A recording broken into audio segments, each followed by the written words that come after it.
வணக்கம் தலைவா, அனைவருக்கும் இனிய வணக்கம். இன்னைக்கு நாம இந்த வீடியோல எதை பற்றி பார்க்க போறோம் அப்படின்னு பார்த்தீங்கன்னா, டிஆர்பி மற்றும் பள்ளி கல்வித்துறையில வந்திருக்க முக்கியமான தகவல்களை பற்றி இந்த வீடியோல முழுமையா நம்ம பார்க்கலாம். ஆசிரியர் பணி நியமனத்தை குறித்த ஒரு முக்கியமான செய்திகளை இந்த வீடியோல நாம இப்ப பார்க்கலாங்க.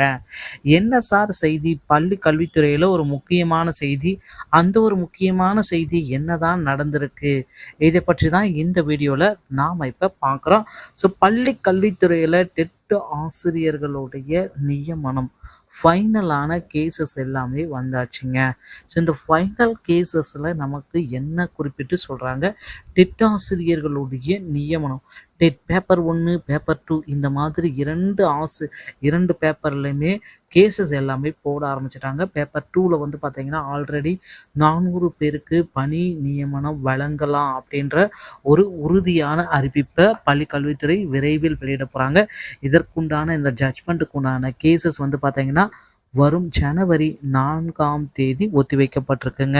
ஸோ ஜனவரி 4ஆம் தேதி இந்த அறிவிப்பு வந்து விட்டால் அடுத்து என்ன நடக்கும் அப்படின்னு நீங்கள் பார்த்தீங்கன்னா, அடுத்து வந்து பார்த்தீங்கன்னா பேப்பர் 1 அந்த மாதிரி இருக்கிறவங்க அனைவருக்கும் மாவட்ட வாரியாக தகுதி பட்டியலில் இருக்கிறவங்களுடைய பட்டியலை எடுத்து அவர்களும் கேசஸ் எல்லாமே ஸ்டார்ட் பண்ணி அவர்களுக்கும் பணி ஆணைகள் வெளியாகுவதற்கு அதிகப்படியான வாய்ப்புகள் இருக்கு.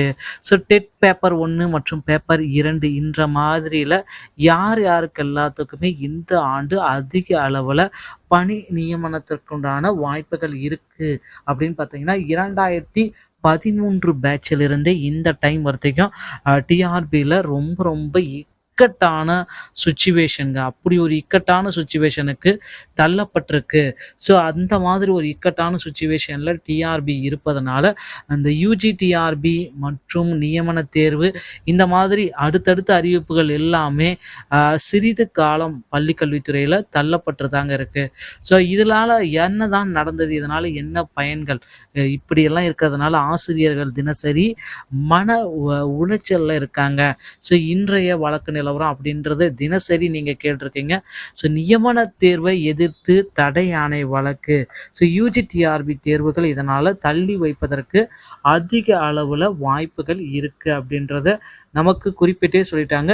ஸோ யூஜிடிஆர்பி மற்றும் பல்வேறு தேர்வுகளும் ஒத்தி வைக்கப்படுவதற்கு அதிக அளவு வாய்ப்புகள் இருக்குது. ஸோ இந்த தேர்வு ஆணையத்தின் மூலமாக நமக்கு அடுத்தடுத்த அறிவிப்புகள் அனைத்துமே வெளியிட போகிறதா தகவல்கள் வந்துட்டுருக்கு.